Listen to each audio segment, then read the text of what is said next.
This is how life began for me. An African landscape, a broad sky arcing over my head, a place of no boundaries.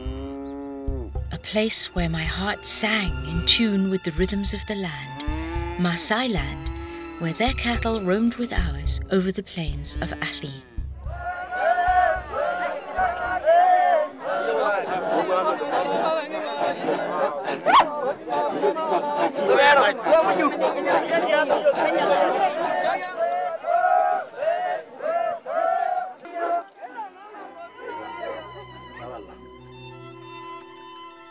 I am a child of Africa, born in Kenya, where my parents arrived as refugees in 1942.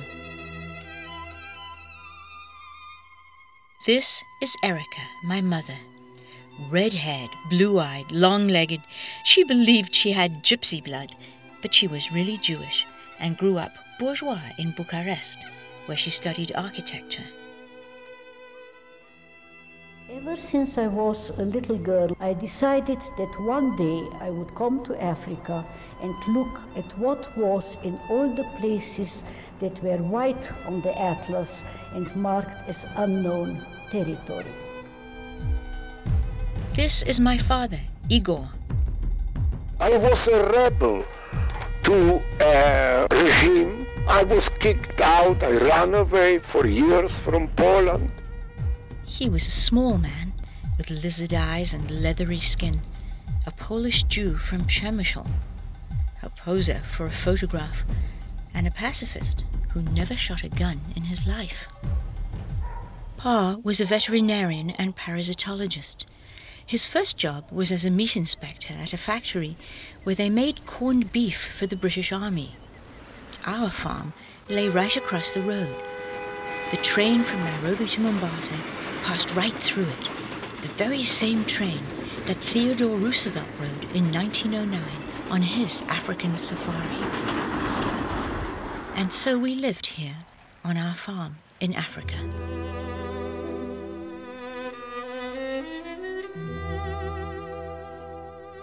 Other staff here, being British, didn't fraternize with you?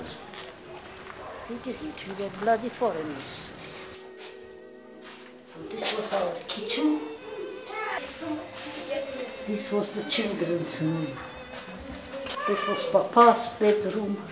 That was my room. You had separate rooms? Always. The sitting room to which we brought Mama. And when she came here, she said, "How can you tell me that you're doing well? You have no carpets, you have no crystal. What is this?"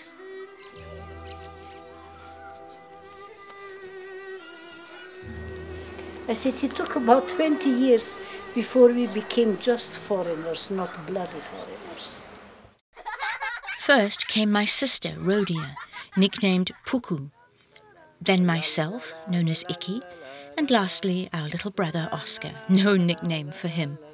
If you should meet an elephant upon a summer's day, what would you do? What would you... The rainwater tank seemed vast, a place of hidden mystery. This tank, I used to be in awe of it. It was so big. And it was in the middle of the bananas and blackberries. Nearby was a lush grove of papaya, where I hid, lost in fantasy. Once upon a time, there lived a king and a queen, haunted by spirits. I found Stone Age arrowheads there and placed my fingers where other hands had held them so long ago. Who had left them here for me to find? Ma said that ancient paths crossed our land, where people thousands of years ago had wandered, looking for better places to live. But try as I might, I could find no traces of those paths. And not far from our farm ran the Equator, that magic line that divided north from south. You could straddle it with one foot in each hemisphere. The very thought made my mind spin. In which hemisphere did I belong?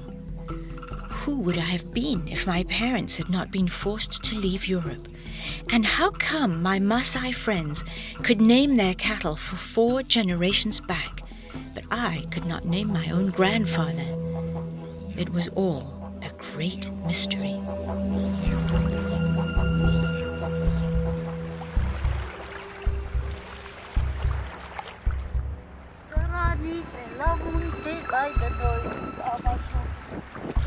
Nici găini, nu-mi curte, nici mălai, n-avem de-a